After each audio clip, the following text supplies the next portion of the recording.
네, 안녕하세요. 주식은 역시 끼리끼리새 끼리입니다. 안녕하세요, 여러분들. 오늘의 뉴스는 뭐가 있는지 또 공부를 해보도록 하겠습니다. 첫 번째, 고배당주 순위 1등부터 9등까지 보도록 할게요. 그리고 두 번째, 코스피 여기까지 올라가면은 그때부터는 현금 비중을 늘리라고 하는데 과연 코스피가 몇일지 확인해보도록 하겠습니다. 다음으로 그렇다면은 지금 현재 시장이 조금은 답답하다는 소리겠죠. 추가 하락이 조금 더 염려가 된다, 이러한 시각을 볼 수 있었는데, 그런데 그 와중에 오른 애들은 또 오를 겁니다. 어떠한 기업들이 오를지 한번 7개를 보도록 하겠습니다. 마지막으로 위드 코로나를 시작해도 그때가 이제 코로나가 끝나는 게 아니라고 합니다. 한 2년은 최소 필요하다고 하네요. 여기에 관련된 시각도 한번 보도록 하겠습니다. 매일매일 주린이를 위한 경제뉴스 10분 정리, 오늘은 21년 10월 18일 월요일입니다. 같이 공부하시죠. 렛츠 기릿!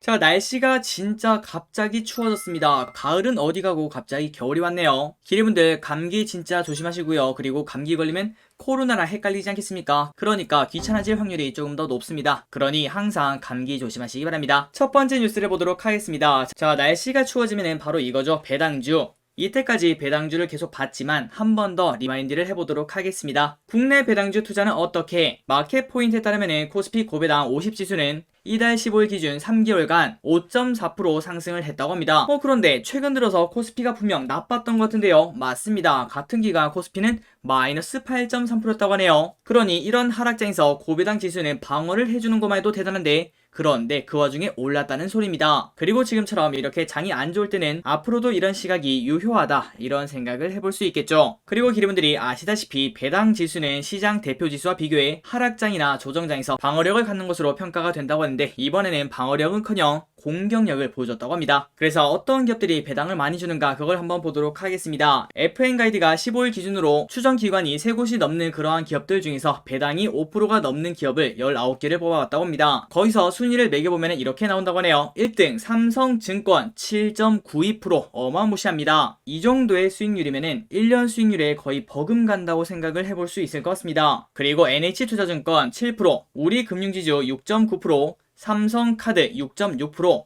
금호석유 6.3%, 하나금융지주 6.2%, 기업은행 6.1%, 현대중공업지주 6%, 마지막으로 DGB금융지주 5.9%라고 합니다. 그러니 지금 보니까 증권회사랑 그 다음에 은행이 많은 걸 우리가 쉽게 확인할 수 있네요. 그래서 방금 보니까 증권주가 생각보다 배당을 정말 많이 주네요. 그런데 사람들이 지금 증권주에 투자를 꺼린 이유가 있다고 합니다. 그 이유를 한번 보도록 할게요. 연내 미국 테이퍼링 전망과 인플레이션 우려 속 금리 인상이 가시화되고 있는 점은 은행, 보험주의 호재이지만, 그러나 증권주에는 악재라고 하는데요. 그 이유는 금리가 올라가면 올라갈수록 주식시장 유동성 축소와 일평균 거래대금 감소 때문에 이익이 꺾일 수 있기 때문이라고 합니다. 그러니까 우리가 주식 투자를 많이 하면 많이 할수록 증권주는 호황인데, 금리가 오르면 오를수록 우리는 주식 투자를 하지 않는다는 거겠죠. 그러다 보니 지난 석 달간 KRX 증권 지수는 6%나 하락한 바 있다고 합니다. 하지만 올해는 조금 다르다고 하는데요. NH투자증권 연구원은 올해 금융업종은 이전보다 높은 배당 수익률이 기대가 된다며, 방금 전에 보다시피 삼성증권이 무려 8%나 배당을 준다고 합니다. 그리고 증권업은 대체로 은행이나 보험업종보다 배당 매력이 낮은 편이었지만, 리테일과 IB 실적 호조로 대부분 증권사가 사상 최대 실적과 그리고 배당이 예상이 되며 하반기 이익 컨센서스 상향 여지도 존재해 올해는 다르다고 말을 했다고 하네요. 그러니 지금 금리가 상승하는 시기에 은행이랑 보험에 투자하는 건 매우 좋다라고 볼 수 있고, 그 반면 투자자분들이 증권업종은 조금 피하는 그런 흐름이 나타나는데, 하지만 올해는 다르다, 이러한 시각을 확인할 수 있었습니다. 한번 기리분들도 이러한 시각을 바탕으로 고배당주 포트폴리오를 만들어 보시는 게 좋은 경험이 될 수 있고, 그 다음에 초과 수익을 노릴 수 있는 그러한 기회가 될 거라고 생각합니다.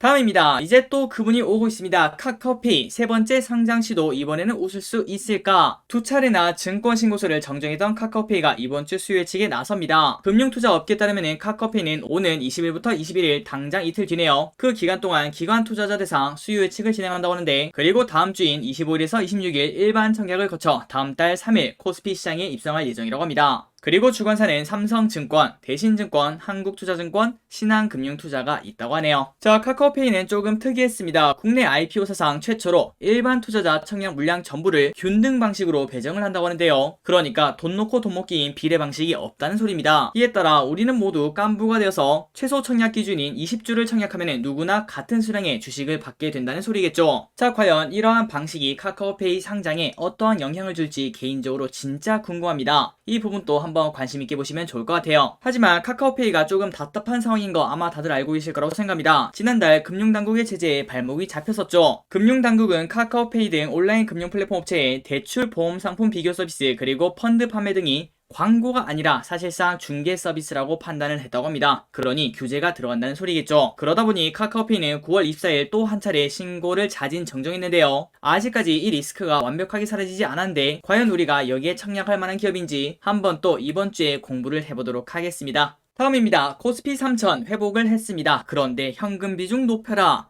야, 이거는 약간 청천벽력 같은 소리죠. 그러니 상단이 조금 막혀있고 하단이 열려있다 이러한 생각이라고 볼 수 있습니다. 한번 그 이유를 보도록 할게요. 코스피가 3000선을 다시 회복을 했습니다. 그리고 2900으로 하락한 지 8거래일 만에 다시 올라왔다고 하는데요. 그리고 오늘 또 3000을 깼다가 다시 또 올라왔다가 그런 식으로 왔다 갔다 하고 있습니다. 어쨌든 바닥을 찍고 올라왔기 때문에 이 기세를 몰아 다시 3100, 3200까지 내달릴 것 같지만 전문가들은 상황을 낙관하지는 못하고 있다고 하는데요. 글로벌 악재가 산적했기 때문에 언제 다시 힘을 잃을지 알 수 없는 상황이라고 합니다. 그래서 이럴 때는 주식보다는 현금 비중 확대를 권하기도 했다고 합니다. 유진투자증권에서는 이렇게 말했습니다. 코스피 회복이 가파르게 진행될 것 같지 않다며 공급난 병목 현상이 여전한 데다가 유가 고공행진이 이어지고 있다. 이 점도 우려가 된다고 합니다. 그리고 연초 3,300으로 제시했던 코스피 상한선을 수정해 4분기까지 3,100에서 3,200으로 완만하게 진행할 것으로 내다봤다고 합니다. 그러니까 사실상 미래를 올해 초보다 부정적으로 본다는 소리겠죠. 자, 그런데 유가가 오르는 거랑 우리 증시랑 무슨 상관일까요? 한번 보도록 하겠습니다. 최근 미국 WTI 가격이 7년 만에 배럴당 80달러를 돌파했습니다. 8월 저점 대비 무려 30%나 상승했는데요. 그러다 보니 벌써 서울에는 1,800원짜리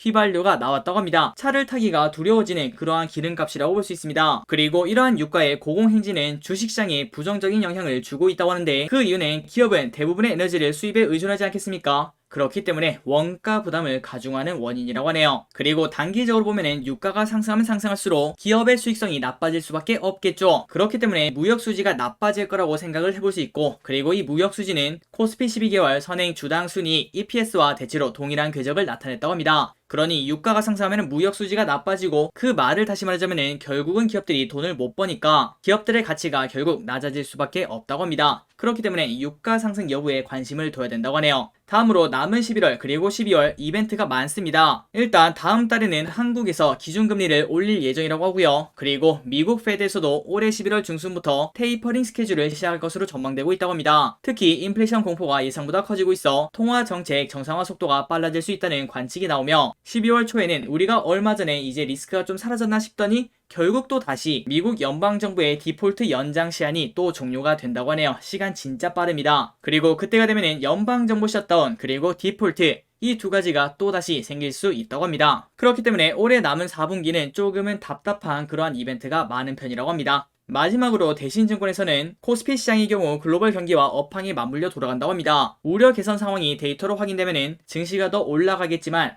확인이 아직까지는 안 되고 있고, 그렇기 때문에 확인 전까지는 조금 더 불안감이 이어질 수 있다고 합니다. 그렇기 때문에 코스피가 3,100을 뚫고 올라간다면 그때부터는 현금을 확보하고 리스크 관리를 강화해 나가는 게 필요하다고 조언을 했다고 하네요. 그런데 이러한 시각이 무조건 맞아떨어지는 건 아닙니다. 이 모든 거를 완벽하게 예측할 수 있으면 그거는 사람이 아니겠죠. 그렇기 때문에 기분들은 그냥 이러한 시각을 참고만 하시면 된다는 거 알려드리도록 하겠습니다. 다음입니다. 오징어 게임 이후에는 마이네임, 이러한 이름을 가진 드라마가 지금 현재 넷플릭스에서 또 급등을 하고 있다고 합니다. 그러다 보니 마이네임 관련주가 급등을 하는 그러한 현상이 나타나고 있다고 하네요. 내용을 보도록 하겠습니다. 스튜디오 산타클로스가 제작한 콘텐츠인 마이네임이 넷플릭스 TV쇼 부분 4위에 올랐다는 소식의 급등세입니다. 그리고 이 드라마는 한소희 배우가 복수를 하는 그러한 내용이라고 하는데요. 일단 지금까지는 마이네임이 좋은 흐름을 나타내고 있다고 합니다. 과연 진짜 재밌는지 한번 기분들도 보시고 판단을 해보시면 좋겠죠. 오늘 저녁에 시간 내서 한번 보시기 바랍니다. 다음입니다. SK텔레콤 인적 분할로 합산 기업가치 28조 원. 이베스트 투자증권은 SK텔레콤에 대해서 인적 분할로의 합산 기업가치를 28조 원으로 추정을 했습니다. 그렇기 때문에 지금 현재 SK텔레콤이 딱 분할 전이라고 하는데요. 이때 투자 의견 매수 목표 주가는 41만원을 유지했다고 하네요. 그리고 참고로 지금 현재 SK텔레콤은 30만원이 채 안되는 가격에서 거래가 되고 있습니다. 그러니 상승 여력이 많이 남았다는 거겠죠. 지난 10일 임시주총에서 인적 분할과 액면 분할 안건이 통과가 되었다고 합니다. 그리고 오는 11월 11일 SK텔레콤과 SK스퀘어로 분할돼 공식 출범하며, 주식은 오는 26일부터 그리고 11월 26일까지 매매 거래 정지를 거쳐 11월 29일날 변경 그리고 재상장될 예정이라고 합니다. 그러니 정지 기간이 한 달이나 되기 때문에 때문에 많은 투자자분들이 여기에서 부담감을 조금은 느낄 수가 있겠네요. 어쨌든 돈이 묶이는 거니까요. 하지만 우리가 지난번에 LG를 공부했던 거 기억나시나요? 그때 LG가 인적 분할 전에 주가가 엄청나게 급등을 했었습니다. 그리고 그 이유는 인적 분할 기대감이라고 볼 수 있겠죠. 물론 그 다음 한 달 뒤에는 주가 상승에 대한 부담감을 이기지 못하고 주가가 쭉 떨어졌지만 그럼에도 불구하고 상장 전에 급등한 건 사실이라고 볼 수 있겠죠. 그렇다면 이 SK텔레콤도 그럴 수 있는지 한번 계속 이어서 보도록 하겠습니다. 이베스트는 SK텔레콤이 인적 분할 후에도 배당금을 최소 기준 수준을 유지할 계획인 만큼 이를 고려한 적정 기업 가치는 17조 원 수준이라고 평가를 했습니다. 또한 SK스퀘어의 적정 기업 가치는 지분 가치 21조 원에 할인율 50%를 적용하면 10조 6천억으로 추정이 된다고 하네요. 또한 SK텔레콤 자체 실적도 나쁘지 않다고 합니다. 3분기 매출액과 영업이익은 전년 동기 대비 4.2%, 10.3%나 증가한 수준을 기록할 것으로 보인다고 합니다. 그리고 또한 수익성이 계속 좋아지는 이유는 바로 이거죠. 5G 가입자 수. 이 5G 가입자 수는 전분기 대비 12.7%나 늘어나서 무려 867만 명을 기록할 것으로 전망한다고 합니다. 그래서 이러한 이유들 때문에 지금 현재 SK텔레콤 인적 분할 전 마지막 매수 타이밍을 눈앞에 두고 있다고 합니다. 그때 LG의 차트를 보도록 하겠습니다. 인적 분할을 하기 전에 이렇게 주가가 급등을 했다가 그 다음에는 이렇게 공모주처럼 흐항하는 걸 확인할 수 있는데요. 그리고 인적 분할하는 기업들은 딱 두 가지의 흐름을 나타냅니다. 첫 번째는 이렇게 LG처럼 인적 분할 전에 주가가 이렇게 급등했다가 그 다음엔 다시 떨어지는, 그러니까 조금 빨리 반영하고 그 다음에 뉴스에 팔아라 이러한 흐름이 나온다고 생각을 할 수 있겠죠. 그리고 두 번째는 처음에는 그냥 지지부진하게 움직이다가 인적 분할하고 난 다음에 갑자기 급등하는 경우가 생길 수 있습니다. 그래서 SK텔레콤은 이렇게 보시면은 지금 현재 인적 분할 기대감으로 올라가는 흐름은 딱히 보여주고 있지 않습니다. 그리고 이제 인적 분할은 일주일 앞으로 다가오고 있는데요. 만약 지금부터 분할 매수를 시작했는데 인적 분할 전까지 주가가 오르지 않는다면 인적 분할 후도 기대를 해볼 수 있을 것 같습니다. 그러니 3단계를 통해서 마음 편한 투자를 할 수 있다는 거겠죠. 첫 번째는 그냥 지금부터 분할 매수했는데 다음 주가 되기 전에 주가가 오른다면 그때 차익 실현하면 되고요. 만약에 인적 분할 전에 주가가 오르지 않는다면 인적 분할 후도 기대해 볼 수 있겠죠. 그리고 설령 그때 또 주가가 오르지 않는다고 해도 회사 자체가 탄탄하고 배당도 주기 때문에 안정감 있는 투자로 이어갈 수 있는 그러한 전략이라고 생각이 됩니다. 그러니 교토삼굴 투자법이라고 생각을 해볼 수 있겠네요. 한번 기리분들 참고해 보시기 바랍니다.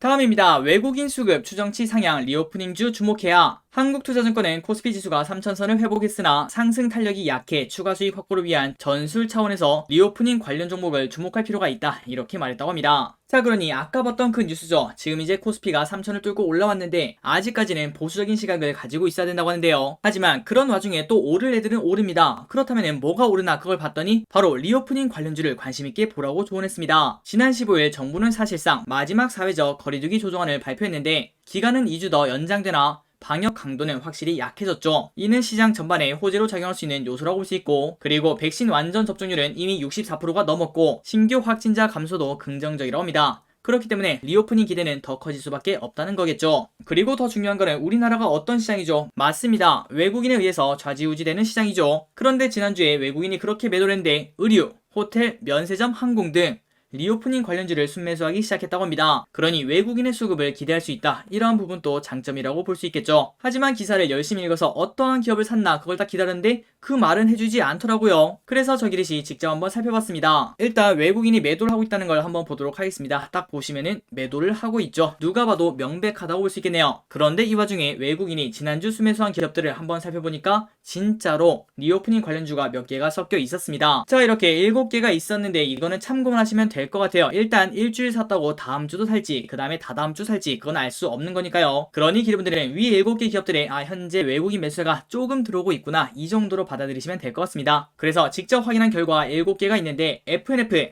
호텔신라, 하이트진로 홀딩스, CJENM, 파라다이스, 하이트진로, 롯데관광개발을 꼽을 수 있겠네요. 그리고 그 외에도 조금 더 많았지만 지금 현재 외국인이 엄청나게 매도를 하고 있는 상황이라서 매수 강도가 그나마 강한 기업들은 이러한 기업들을 꼽을 수 있었습니다. 자, 다음입니다. 일상회복 2년에서 3년 걸려 접종률 85%대도 실내 마스크를 써야 된다는 그러한 시각이 나왔네요. 코로나19와의 불편한 동거, 위드 코로나의 방역체계 전환이 2주밖에 남지 않았습니다. 그때가 되면은 일단 저 길이 또 술 한잔하러 나가봐야 될 것 같은데요. 아마도 많은 기리분들이 똑같은 생각을 하고 계실 거라고 생각합니다. 그리고 이렇게 백신 접종자 중심으로 방역수치가 완화되며 민생 경제도 살아날 것으로 기대가 되는데, 다만 전문가들은 위드 코로나 이후 신규 확진자가 현재 4배에서 5배로 늘어날 수 있는 만큼 철저한 대비가 필요하다고 입을 모은다고 합니다. 자, 그렇다면 지금 봤을 때 예상이긴 하지만 확진자가 5,000명까지 늘어날 수 있다는 건데요. 굳이 왜 정부는 위드 코로나를 선택을 했을까? 그걸 봤더니 코로나19 백신 접종이 시작된 후 월간 중증 화율과 치명률이 갈수록 낮아지고 있다고 합니다. 그러니 코로나 환자가 계속 생기긴 하지만 중증 환자는 갈수록 줄어든다는 소리겠죠. 확실한 수치를 한번 살펴보니까 지난해 12월은 치명률이 무려 2.7%였는데 하지만 올해 8월에는 0.3%까지 내려왔다고 합니다. 이 정도면 충분히 유의미한 결과라고 볼 수 있겠죠. 그렇기 때문에 지금 현재 백신 접종률이 올라가고 있어서 이러한 데이터를 기반으로 방역당국이 위드 코로나 전환을 결정을 했다고 하네요. 그러나 이 말이 코로나 면역이란 소리는 아니겠죠. 아직까지도 코로나는 우리 근처에 있습니다. 그렇기 때문에 최소한 2년에서 3년은 코로나 이전으로 완벽하게 돌아가기는 힘들 것이라며 방역 수칙을 완화하더라도 실내 마스크 쓰기는 반드시 동반을 해야 된다며 실외에서도 혼자 들판을 걷고 있지 않는 이상 항상 마스크 착용을 해야 된다고 말했다고 합니다. 자, 기리분들은 어떠신가요? 일단 저 기리스 마스크 쓰는 게 불편하지 않습니다. 지금은 이제 오히려 마스크를 쓰는 게 더 편한데요. 일단 얼굴을 가려주니까 좀 좋고요. 가끔 슈퍼를 갈 때 면도를 안 하고 가기는 옛날엔 좀 그랬는데 이제는 면도를 안 해도 당당하게 나갈 수 있다는 그러한 장점이 있습니다. 그리고 가장 좋은 거는 마스크를 쓰니까 진짜 감기가 안 걸린다는 거. 이 부분은 저 기리스는 가장 큰 장점이라고 생각합니다. 자, 오늘의 기업 3가지를 정말 빠르게 보고 끝내보도록 하겠습니다. 첫 번째, 코웨이. 말레이시아 법인 실적 급증세 전사 실적 현입 목표가 상승. 코웨이가 최근 움직임이 심상치 않습니다. 그리고 올해 3분기 매출도 전년 동기 대비 11% 증가한다고 하고요. 그래서 투자 의견 매수 목표 주가는 8만원에서 96,000원으로 20% 각각 상향을 했다고 합니다. 자, 이렇게 코웨이가 잘 나가는 이유가 무엇인가 그걸 봤더니 말레이시아 때문이라고 하네요. 여기서 매출과 영업이익이 33% 그리고 77% 증가하면서 전사 실적 개선을 견인할 전망이라고 합니다. 그리고 미국 법인 역시 전년 높은 베이스에도 불구하고 공기청정기 시판업대로 전년 대비 소폭 성장할 것으로 보인다고 하네요. 바로 코웨이의 차트를 보도록 하겠습니다. 지금 현재 가격은 84,000원, 최근 들어서 조금 급격하게 오르고 있죠. 그리고 상승하는 차트가 조금 심상치 않습니다. 목표가까지는 아직까지도 괴리가 많이 남았는데 한번 기르분들이 코웨이에 관심이 있다면 위 기사 그 다음에 리포트를 찾아 읽어보시기 바랍니다. 다음입니다. 크래프톤 3분기 호실적 이어 신작 뉴스테이트 코앞이라고 하네요. 한국투자증권은 크래프톤에 대해서 3분기 역시 배틀그라운드의 흥행 추이가 이어지며 긍정적인 실적을 낼 것이라고 평가했습니다. 그리고 여기에 신작 뉴스테이트 출시가 임박한 만큼 관심을 유지할 만하다 이러한 평가를 내린다고 하네요. 투자 의견 매수, 목표 주가 58만원을 모두 유지했다고 합니다. 자, 현재 크래프톤은 딱 완벽한 박스를 만들고 있습니다. 위로도 못 가고 아래도 못 가는 그러한 박스를 만들고 있죠. 자, 이제 슬금슬금 위든 아래든 방향을 정할 것 같은데 과연 기분들은 어떠한 생각을 할지 조금 궁금합니다. 이 크래프톤 위로 갈까요? 아니면 아래로 갈까요? 한번 기분들 크래프톤 공부해보시기 바랍니다. 마지막입니다. 롯데칠성 신제품 판매 호조 거리두기 완화에 호실적 기대. 자, 위드 코로나 수혜주라고 볼 수 있겠죠. 롯데칠성 음료 KB증권이 롯데칠성에 대해서 신제품 판매 호조와 더운 날씨 영향 그리고 사회적 거리두기 완화 등에 따른 호실적이 기대된다고 분석을 했습니다. 그래서 목표 주가를 기존 16만 5천에서 19만 5천원으로 상향을 하고 투자 의견은 매수를 유지했다고 합니다. 자, 롯데칠성의 차트를 보도록 하겠습니다. 지금 현재 가격은 16만 500원 그리고 목표가는 아직까지 많이 남았죠. 그리고 기리분들이 딱 보면은 느낌이 오실 거라고 생각합니다. 야, 이거 소리 없이 강하다. 최근 2달간 거의 대부분 빨간 양봉인 걸 확인할 수 있습니다. 그러니 지속적으로 슬금슬금 누군가 매수를 하고 있다는 거겠죠. 그만큼 매력이 있는 기업이라고 볼 수 있을 것 같습니다. 한번 기리분들 위드 코로나 수혜주 롯데칠성 공부해보시기 바랍니다. 자, 오늘의 경제뉴스는 여기까지 끝났습니다. 오늘 또 같이 공부해주셔서 진심으로 감사합니다. 지금까지 기리셨습니다. 빠이요.